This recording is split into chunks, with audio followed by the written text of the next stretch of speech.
ओम श्री गणेशाय नमः। आज फाल्गुन पूर्णिमा के दिन रसपान कीजिए सत्यनारायण भगवान की कथा का। कथा प्रारंभ करने से पहले आप सभी से अनुरोध है, कमेंट बॉक्स में सत्यनारायण भगवान की जय जरूर लिखिएगा। पवित्र तीर्थ स्थल नैमिषारण्य में एक बार एकत्रित हुए आर्यावर्त के 88,000 महर्षियों ने मुनि श्रेष्ठ श्री सूत जी से कहा, हे मुनिवर, कलयुग में मनुष्य वेद विधान और धर्म विरुद्ध आचरण करते हुए पापों की गठरी के बोझ तले दबता जा रहा है।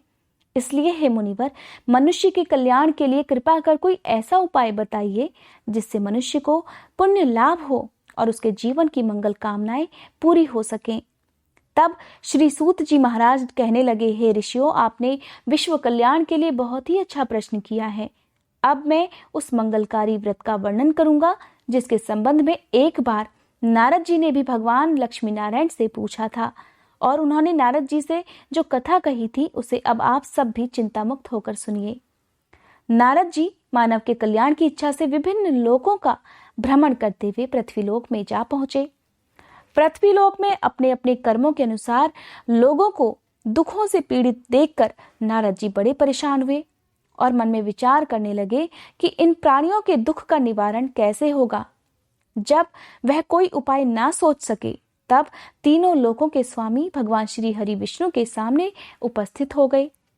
वहां नारद जी ने श्वेत पूर्ण और 4 भुजाओं वाले शंख चक्र गदा और पद्म से सुसज्जित देवों के देव भगवान विष्णु की स्तुति करते हुए कहा, हे भगवान नारायण, आप सर्वशक्तिमान और सृष्टि के पालन करता हैं। मनुष्य का मन और वाणी भी आपके गुणों का वर्णन नहीं कर पाती। आप सर्वश्रेष्ठ और सर्वोपरि हैं।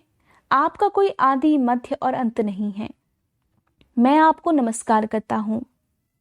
इस प्रकार नारद जी द्वारा स्तुति किए जाने पर भगवान विष्णु मुस्कुराए और कहने लगे, हे मुनिवर, कृपा करके निसंकोच होकर अपने आने का कारण बताइए। तब नारद जी कहने लगे, पृथ्वीलोक पर जन्म लेने वाले मनुष्य अपने अपने कर्मों के अनुसार विभिन्न योनियों में रहते हुए अनेक दुखों से पीड़ित हो रहे हैं। हे त्रिलोकीनाथ, मुझ पर कृपा करके कोई ऐसा उपाय बताइए जिससे उनका दुख नष्ट हो सके और वे सुख संपत्ति का भोग करते हुए अंत समय में मोक्ष को प्राप्त कर सके। तब सृष्टि के पालनहार भगवान श्री हरि कहने लगे, हे नारद मुनि, अब मैं ऐसे व्रत का वर्णन करने जा रहा हूं जिसे करने से विश्व के सभी स्त्री पुरुषों को पापों से मुक्ति मिल पाएगी। निर्धनता नष्ट होने से मनुष्य सुख संपत्ति के समुद्र में तैरता हुआ आनंद पूर्वक जीवन यापन करेगा। श्री सत्यनारायण भगवान का व्रत करने से और कथा सुनने से उनकी सभी इच्छाएं पूरी होंगी। कलयुग में मोक्ष प्राप्ति का एकमात्र यही उपाय है। नारद जी ने जब व्रत के लिए विधि विधान की जानकारी चाही तो भगवान श्री हरि कहने लगे, मनसा वाचा कर्मणा शुद्ध होकर मनुष्य भक्ति एवं श्रद्धा भाव से किसी भी दिन यह व्रत कर सकता है। नैवेद्य आदि भक्ति भाव से अर्पित कर ब्राह्मणों को भोजन कराकर दक्षिणा देनी चाहिए। इस प्रकार सत्यनारायण भगवान की आराधना करने से व्यक्ति के सभी कष्टों से मुक्ति मिल जाती है। धन संपन्न और सुखी होकर आनंद पूर्वक वह जीवन व्यतीत करता है। श्री सूत जी महाराज आगे कहने लगे, हे ऋषियों मुनियों, अब मैं आपको उस निर्धन ब्राह्मण की कथा सुनाने जा रहा हूँ जिसने श्री सत्यनारायण भगवान का सबसे पहले व्रत किया। श्री सत्यनारायण भगवान का व्रत करने से उस ब्राह्मण की निर्धनता दूर होने के साथ साथ उसके सभी कष्ट भी दूर हो गए। प्राचीन काल में वह निर्धन ब्राह्मण देवों की प्रिय नगरी काशी में रहा करता था। भिक्षा मांगकर वह किसी तरह अपना जीवन यापन कर रहा था। ब्राह्मण की दुर्दशा देखकर ब्राह्मणों से प्रेम करने वाले श्री सत्यनारायण भगवान ने एक दिन बूढ़े व्यक्ति के रूप में उसके पास जाकर बड़े आदर सम्मान से उससे पूछा, हे ब्राह्मण देवता, तुम इस तरह घर घर भिक्षा मांगकर अनेक कष्टों को सहन करते हुए ये कैसे जीवन यापन कर रहे हो? दरिद्र ब्राह्मण कहने लगा, हे मित्र, मुझे आय का कोई भी साधन प्राप्त नहीं है। इसी वजह से मैं भिक्षा मांगकर जीवन यापन करता हूँ। अगर आप मेरी निर्धनता दूर करने का कोई उपाय जानते हो तो मुझे अवश्य बताइए। निर्धन ब्राह्मण की बात सुनकर बूढ़े व्यक्ति ने कहा, हे मित्र, श्री सत्यनारायण भगवान की पूजा आराधना करने से तुम्हारी सभी मनोकामनाएं पूरी हो जाएंगी और तुम्हारे घर में धन संपत्ति की वर्षा होने लगेगी। ब्राह्मण को व्रत करने की विधि बताकर सत्यनारायण भगवान वहां से आगे की ओर चल दिए और कुछ दूर जाकर अंतर्ध्यान हो गए। निर्धन ब्राह्मण ने बूढ़े व्यक्ति द्वारा बताए गए व्रत को करने का निश्चय कर लिया। उस रात उसे नींद नहीं आई। वह व्रत करने के बारे में ही सोचता रहा और रात भर श्री सत्यनारायण भगवान का ध्यान करता रहा। प्रातःकाल उठकर सत्यनारायण भगवान का व्रत करने का निश्चय करता हुआ निर्धन ब्राह्मण भिक्षा मांगने के लिए निकल पड़ा। उस दिन ब्राह्मण को भिक्षा में बहुत सारा धन मिल गया और घर लौटकर उसने आसपास के लोगों के साथ श्री सत्यनारायण भगवान की पूजा कर उन्हें व्रत कथा सुनाने के बाद सभी को प्रसाद देकर स्वयं भी प्रसाद ग्रहण किया। और इस प्रकार कुछ ही दिनों में ब्राह्मण की निर्धनता दूर हो गई। उसके घर में धन धान्य की वर्षा होने लगी। अब तो ब्राह्मण ने हर महीने श्री सत्यनारायण का व्रत करने का निश्चय कर लिया। हे श्रेष्ठ मुनियों, अब मैं आपको उन लोगों की भी कथा सुनाता हूँ जिन्होंने उस ब्राह्मण से श्री सत्यनारायण भगवान की व्रत कथा सुनकर यह व्रत किया और उनके सभी कष्ट दूर हुए। धन संपत्ति से संपन्न उस ब्राह्मण ने हर माह नियमित रूप से व्रत करते हुए जब अगले महीने श्री सत्यनारायण भगवान का व्रत किया तो उस व्रत में बहुत से बंधु बांधव और मित्र सम्मिलित हुए। उसी समय जंगल से लकड़ियां काटकर लाने वाला एक बूढ़ा लकड़हारा वहां से गुजरा। उसे बड़ी तेज प्यास लग रही थी, इसलिए जल पीने की इच्छा से बूढ़े लकड़हारे ने लकड़ियों के गट्ठर को जमीन पर रखा और घर के आंगन में पहुंचकर उस ब्राह्मण से पूछा, हे ब्राह्मण देवता, आप इस समय किसका पूजन कर रहे हैं? इस व्रत को करने से क्या लाभ होता है? कृपा करके मुझे सब बातें बताइए। बूढ़े लकड़हारे की बात सुनकर उस ब्राह्मण ने उसे सब बातें बता दी। लकड़हारा बड़ा प्रसन्न हुआ और उसने भी मन ही मन भगवान सत्यनारायण का व्रत करने का निश्चय कर लिया। चलते हुए लकड़हारे ने सोचा कि आज लकड़ियां बेचने से जो धन मिलेगा उस धन से मैं श्री सत्यनारायण भगवान की पूजा करूंगा। ऐसा विचार करने से उस दिन लकड़हारे को लकड़ियों के अधिक रुपए मिले। तब लकड़हारे ने उन रुपयों से केले, घी, दूध, दही, गेहूं का आटा और शक्कर खरीदा। घर लौटकर लकड़हारे ने देवों की प्रिय काशी नगरी में श्री सत्यनारायण भगवान की पूजा की। उस पूजा में उसके परिवार के और आसपास के लोग भी सम्मिलित हुए। श्री सत्यनारायण भगवान की पूजा और व्रत कथा सुनने के बाद लकड़हारे ने प्रसाद बांटकर स्वयं भी प्रसाद ग्रहण किया। सत्यनारायण भगवान की कृपा से लकड़हारे के घर में धन धान्य की वर्षा होने लगी। उसकी निर्धनता दूर हो गई और सभी सुखों को भोग कर वह लकड़हारा अंत में वैकुंठ धाम को चला गया। श्री सूत जी बोले, हे ऋषियों मुनियों, अब मैं आपको आगे की कथा सुनाता हूँ। प्राचीन समय में कनकपुर में उल्कामुख नाम का एक बुद्धिमान और सत्यवादी राजा राज्य करता था। वह रोज मंदिर में जाकर श्री सत्यनारायण भगवान की पूजा करता था और निर्धनों को खूब अन्न, वस्त्र और धन का दान दिया करता था। उसकी पत्नी सुभद्रा बहुत ही सुशील थी। वे दोनों पति पत्नी हर महीने श्री सत्यनारायण भगवान का व्रत किया करते थे। श्री सत्यनारायण भगवान की कृपा से उनके महल में धन संपत्ति के भंडारे भरे रहते थे। उनकी सारी प्रजा बहुत आनंद से जीवन यापन कर रही थी। एक बार राजा और रानी बहुत से लोगों के साथ जब भद्रशिला नदी के किनारे श्री सत्यनारायण भगवान की पूजा कर रहे थे, तब नदी के किनारे एक बड़ी सी नौका आकर ठहरी। उस नौका में एक धनी व्यापारी यात्रा कर रहा था। वह बहुत सा धन कमाकर अपने नगर लौट रहा था। उसका सारा धन उस नाव में ही रखा हुआ था। नाव से उतरकर व्यापारी राजा के पास पहुंचा। राजा को पूजा करता देखकर उसने पूछा, हे राजन, आप इन सब लोगों के साथ मिलकर किसकी पूजा कर रहे हैं? इस पूजा को करने से क्या लाभ होता है? तब राजा ने उसे भगवान सत्यनारायण की महिमा और उसके व्रत का लाभ बताया। व्यापारी द्वारा इस व्रत को करने की विधि पूछे जाने पर उसे व्रत और पूजा करने की विधि भी बताई। राजा ने व्रत कथा सुनने के बाद व्यापारी को प्रसाद भी दिया। श्री सत्यनारायण भगवान का ध्यान करते हुए व्यापारी ने प्रसाद ग्रहण किया और वापस लौटकर अपनी पत्नी लीलावती से कहा, हमारी कोई संतान नहीं है। कनकपुर के राजा उल्कामुख ने मुझे बताया है कि श्री सत्यनारायण भगवान का व्रत करने और उनकी कथा सुनने से सभी मनोकामनाएं पूरी हो जाती हैं। अगर सत्यनारायण भगवान की कृपा से हमारी कोई संतान हुई तो मैं श्री सत्यनारायण भगवान का व्रत अवश्य रखूंगा। व्यापारी के ऐसा निश्चय करने के कुछ समय बाद ही उसकी पत्नी लीलावती गर्भवती हो गई। 9वें महीने में उसने एक सुंदर कन्या को जन्म दिया। व्यापारी ने पुत्री के जन्म पर बहुत खुशियां मनाई। लेकिन सत्यनारायण भगवान का व्रत नहीं किया। जब उसकी पत्नी लीलावती ने अपने पति से श्री सत्यनारायण भगवान का व्रत करने के लिए कहा तो वह बोला, अभी जल्दी क्या है, मैं इधर व्यापार में बहुत व्यस्त हूँ।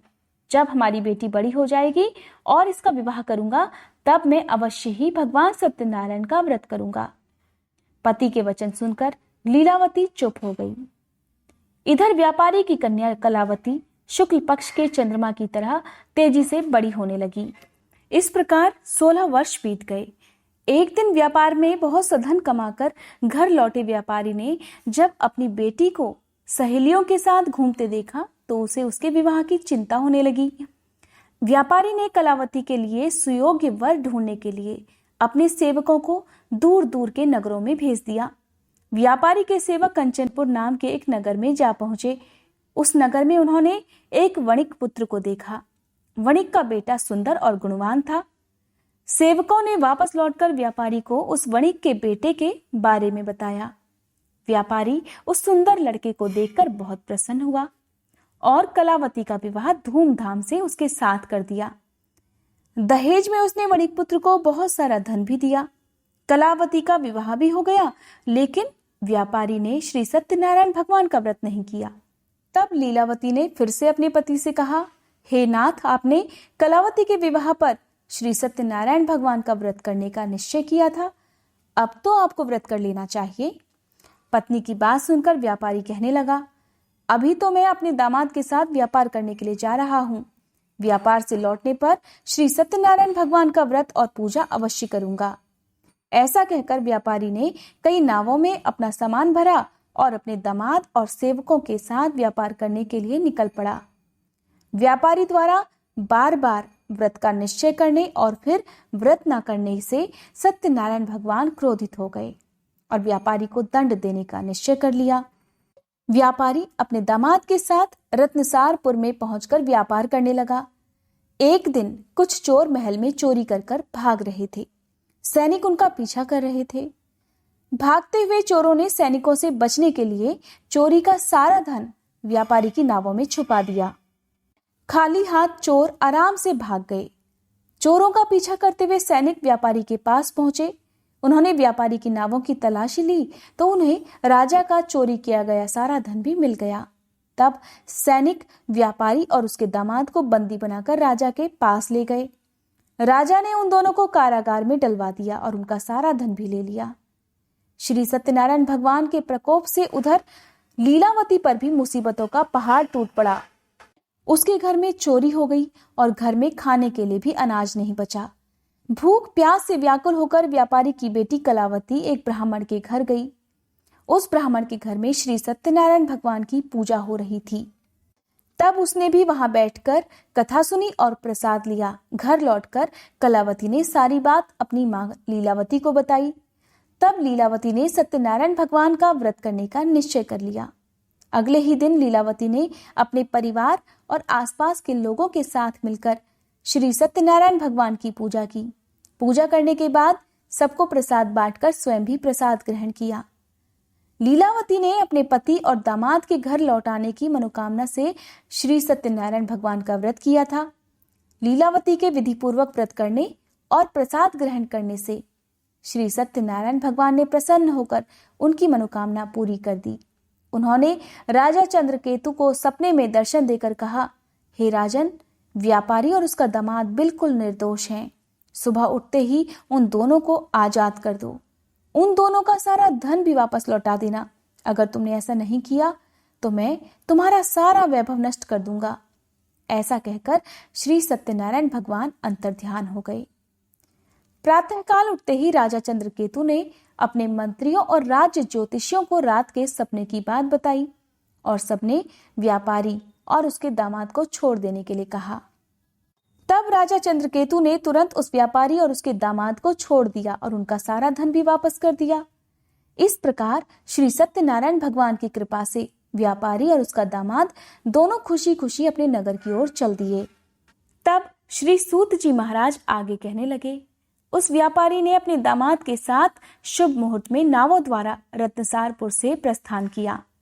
लंबी यात्रा करने के बाद व्यापारी ने एक नगर के किनारे नावों को रोककर भोजन किया और फिर दोनों विश्राम करने लगे। तभी श्री सत्यनारायण भगवान व्यापारी की परीक्षा लेने के इरादे से साधु के रूप में उसके पास पहुंचे और पूछा, हे वणिक, तेरी नावों में क्या सामान रखा हुआ है? व्यापारी ने मन ही मन सोचा कि यह साधु अवश्य ही कुछ मांगने की इच्छा से सामान के बारे में पूछ रहा है। यह सोचकर व्यापारी ने झूठ बोल दिया, हे साधु महाराज, मेरी नावों में तो बेल और पत्ते भरे हुए हैं। व्यापारी के झूठे वचन सुनकर सत्यनारायण भगवान ने क्रोधित होते हुए कहा, हे वैश्य, जो तुमने कहा है वही सत्य होगा। इतना कहकर साधु रूपधारी सत्यनारायण भगवान कुछ दूर जाकर अंतर्ध्यान हो गए। व्यापारी साधु को खाली हाथ लौटाकर बड़ा प्रसन्न हुआ।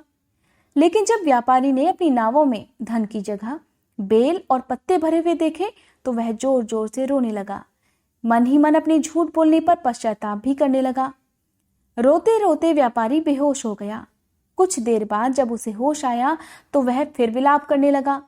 तब उसके दामाद ने कहा, यह सब साधु के श्राप के कारण हुआ है, इसलिए वही साधु इस विपत्ति से छुटकारा दिला सकते हैं। दामाद की बात सुनकर व्यापारी साधु की तलाश में चल पड़ा। कुछ देर ढूंढने पर सत्यनारायण भगवान मिल गए। व्यापारी ने साधु रूपधारी सत्यनारायण भगवान के चरणों में गिरकर झूठ बोलने के लिए क्षमा मांगी। तब सत्यनारायण भगवान बोले, हे वणिक पुत्र, तूने बार बार सत्यनारायण भगवान अर्थात मेरी पूजा करने के लिए कहा, किंतु कभी पूजा नहीं की।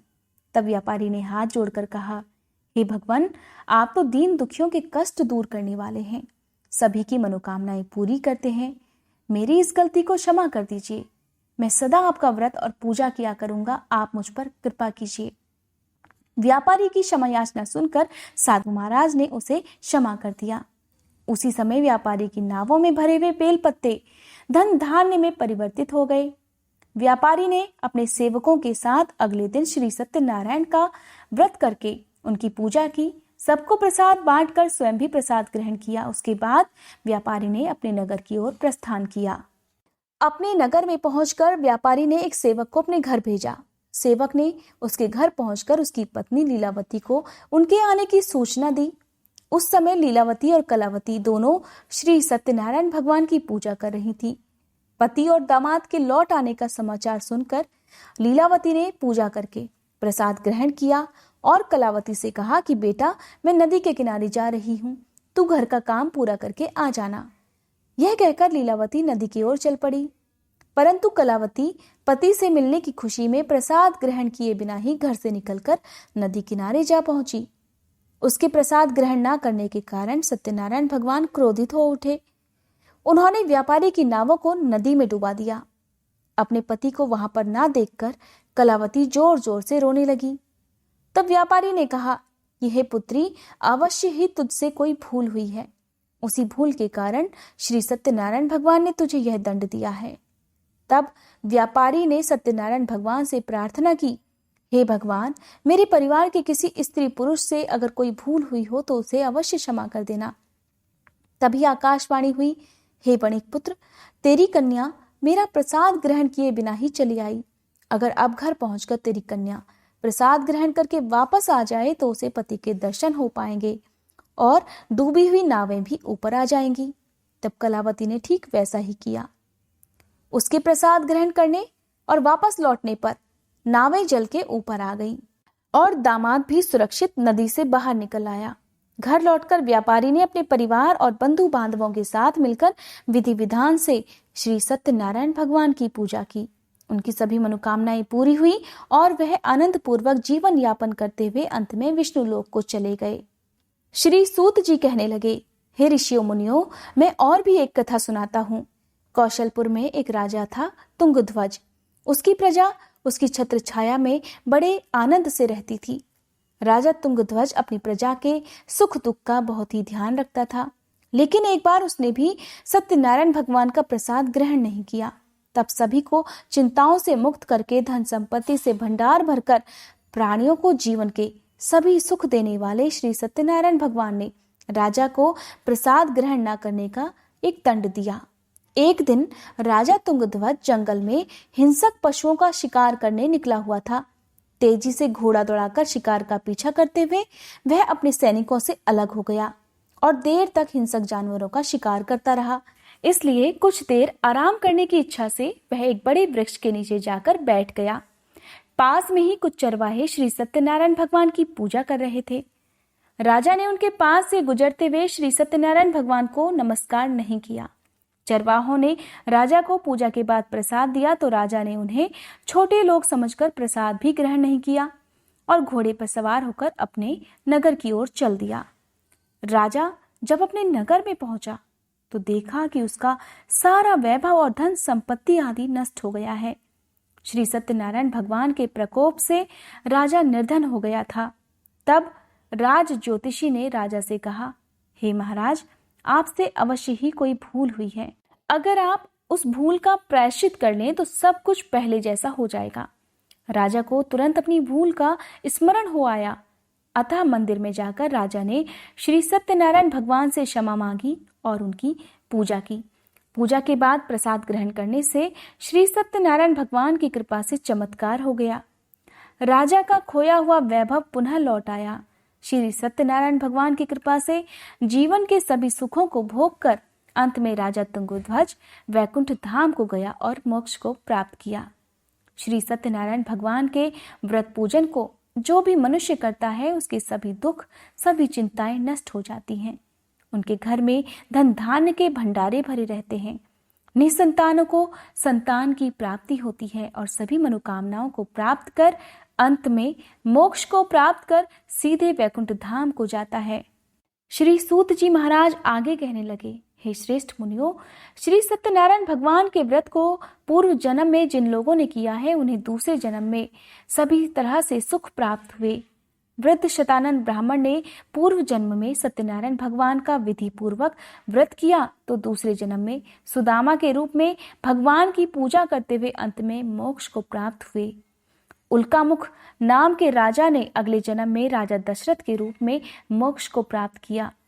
उन्होंने बताया कि व्यापारी ने अगले जन्म में अपने पुत्र को आरे से चीरकर भगवान की कृपा से वैकुंठ धाम को प्राप्त किया। राजा तुंगध्वज अगले जन्म में मनु के रूप में जन्म लेकर भगवान की पूजा पाठ करते हुए वैकुंठ धाम को गए। हे ऋषियों मुनियों, श्री सत्यनारायण भगवान का व्रत और पूजन मनुष्य को सभी चिंताओं से मुक्त करता है, धन संपत्ति के भंडार भरकर अंत में जन्म जन्मांतर के चक्रव्यूह से मुक्ति दिलाकर मोक्ष प्रदान करता है। यह थी सत्यनारायण भगवान की कथा। आज की कथा अगर आपको पसंद आई हो तो वीडियो को लाइक, शेयर, चैनल को सब्सक्राइब करके बेल आइकन जरूर प्रेस कीजिएगा।